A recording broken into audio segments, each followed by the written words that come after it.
Salam alaikum. Donc aujourd'hui on va voir Microsoft Access.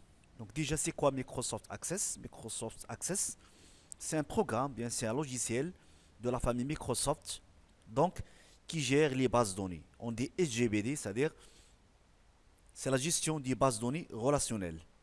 Donc c'est quoi une base de données? Une base de données c'est un ensemble des informations stockées dans des objets. On appelle ces objets des tables. Donc, pour enregistrer les données DNA, on va créer ce qu'on appelle des tables. Donc, on commence la création d'une table. Donc, comment créer une table? Donc, sur le menu, on a l'onglet créer. Donc, on dit table. Donc, j'ai déjà, je dois sélectionner d'abord une base de données ou bien créer une base de données. Voilà, vide. Voilà. Après, donc, je commence, comme on dit, créer une table. Donc, créer une table, voilà, donc par défaut c'est table 1, ou bien créer, voilà, table 1, donc on a bouton droit, mode création, je nomme la table. Donc, table stagiaire, par exemple, stagiaire, voilà, et OK. Après, je commence à créer les champs, c'est-à-dire le champ indique le numéro, donc numéro, c'est-à-dire numéro auto, qui s'incrémente automatiquement, c'est-à-dire c'est un numéro. Donc, il commence par 1, le deuxième enregistrement à prendre le numéro 2, etc. Après, il y a le champ nom. Bien sûr, le type donné, si texte, par exemple, un nom, Montasser, Idrissi, chose comme ça. Il y a le prénom. Le prénom, la même chose, si texte. Donc, date naissance,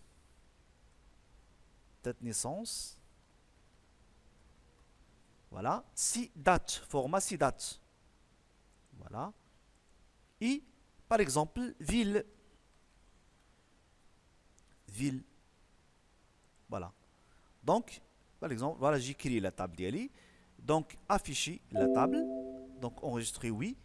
Et je commence à taper bien à saisir les données. Non, par exemple, user, un, prénom, utilisateur, un, date naissance, par exemple, le 01, 02, 2000, par exemple, ville Casablanca, voilà, et entrée. Et là, deuxième enregistrement, donc ça s'appelle user 2, etc., etc. Donc user 2, voilà, comme vous voyez ici, il prend le numéro 2, numéro d'enregistrement automatiquement numéro 2. Donc utilisateur par exemple, utilisateur 2, date naissance 03 05 1999. Vous voyez normalement, donc j'ai fait des séparateurs entre les valeurs de la date, donc casa, voilà, et etc. Donc pour faciliter la tâche, donc je vais mettre normalement, par exemple, ville, par défaut, Casablanca. Et je dois définir, ou bien je vais créer ce qu'on appelle un masque de saisie pour les backslash, ou bien normalement les slash, pour mettre des slash. Par exemple, donc je crée sur mode création. Voilà, je reviens sur le ville. Voilà. Ici, valeur par défaut. Valeur par défaut. Donc je mets Casablanca. Blanca. Voilà. Et c'est bon. Pour la date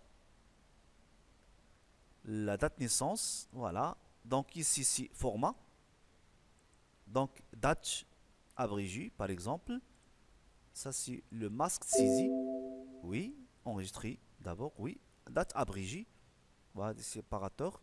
Slash ou bien backslash. Suivant. Terminé. Et voilà.